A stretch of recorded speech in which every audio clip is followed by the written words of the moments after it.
Wow, saya tidak menyangka Nusron Wahid ternyata sangat tolol. Demi bisa merampok tanah rakyat, dia mengatakan, rakyat itu hanya punya hak pakai. Sebenarnya semua adalah tanah negara. Lalu kemudian berkata lagi, dari mana jalannya tanah warisanmu? Emangnya mbahmu menciptakan tanah? Sejujurnya saya tidak tahu apakah agar diterima menjadi menteri, dia membuang otaknya lalu menggantinya dengan kotoran. Sehingga pemikirannya bisa setolol ini. Okelah, kita berikan pencerahan kepada mereka. Syarat terbentuknya sebuah negara hanya dua. 1. Tanah atau wilayah. 2. Rakyat. Lantas di mana posisi pemerintah? Pemerintah itu awalnya tidak ada. Dan sebenarnya tidak perlu juga ada. Sebab pemerintah itu hanyalah sebuah organisasi. Apakah organisasi itu sangat penting? Jawabannya tidak juga. Apakah ketika sebuah organisasi bubar, maka rakyat mati? Jawabannya jelas tidak. Lantas bagaimana tiba-tiba bisa ada organisasi di tengah-tengah rakyat? Jadi ketika rakyat itu semakin banyak, maka mereka bermusyawarah untuk mempermudah kehidupan mereka, maka mereka membutuhkan para pembantu. Maka mereka sepakat membentuk sebuah organisasi dan mereka menggajinya. Itulah asal mula pemerintah. Jadi ibarat negara itu adalah rumah, maka rakyat adalah majikan. Dan pemerintah adalah pembantu alias asisten rumah tangga. Pertanyaannya, apakah pembantu rumah tangga itu perlu? Ya, perlu juga sih. Karena akan mempermudah kehidupan kita. Tapi apakah kita akan mati? Atau tidak akan makan jika pembantu tidak ada? Ya, jelas tidaklah. Kan kita bisa masak sendiri atau beli dari rumah makan. Jadi seperti itulah peranan pemerintah di tengah-tengah rakyat.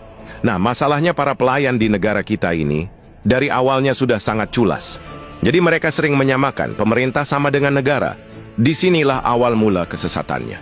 Sehingga mereka berpikir, berarti tanah negara adalah tanah pemerintah. Boom, hancur sudah kan? Mereka salah persepsi. Lalu kemudian menggunakan persepsi yang salah itu untuk mengklaim apa yang bukan miliknya. Jadi perlu Anda ketahui pemerintah dan negara itu berbeda.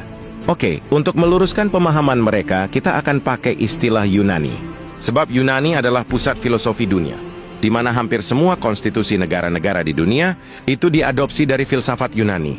Jadi negara dalam bahasa Yunani disebut hora.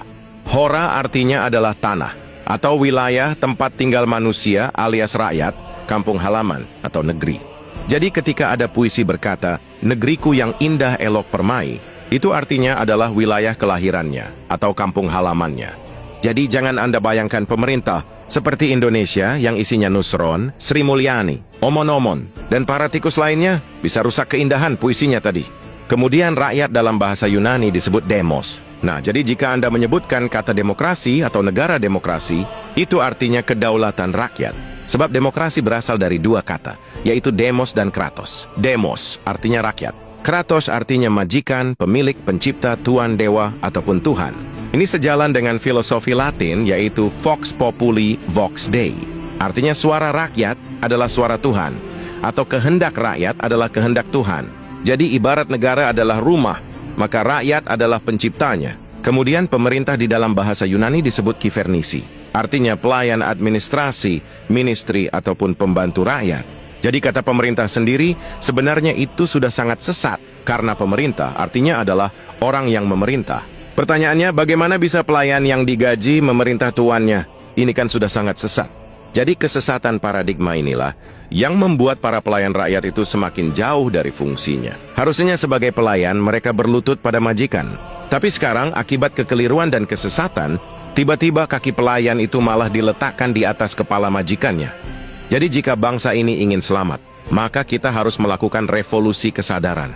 Kita harus berhenti menggunakan kata pemerintah, sebab itu bisa membuat mereka tersesat dan lupa diri. Maka kita harus segera mengganti istilahnya untuk menyebut mereka. Berikut ini adalah beberapa istilah yang pas untuk kivernisi. 1. Babu. 2. Pelayan. 3. Abdi. 4. Mandataris. 5. Pekerja. 6. Pembantu. Atau apa kira-kira istilah dari daerah Anda? Jadi terjawab sudah ya.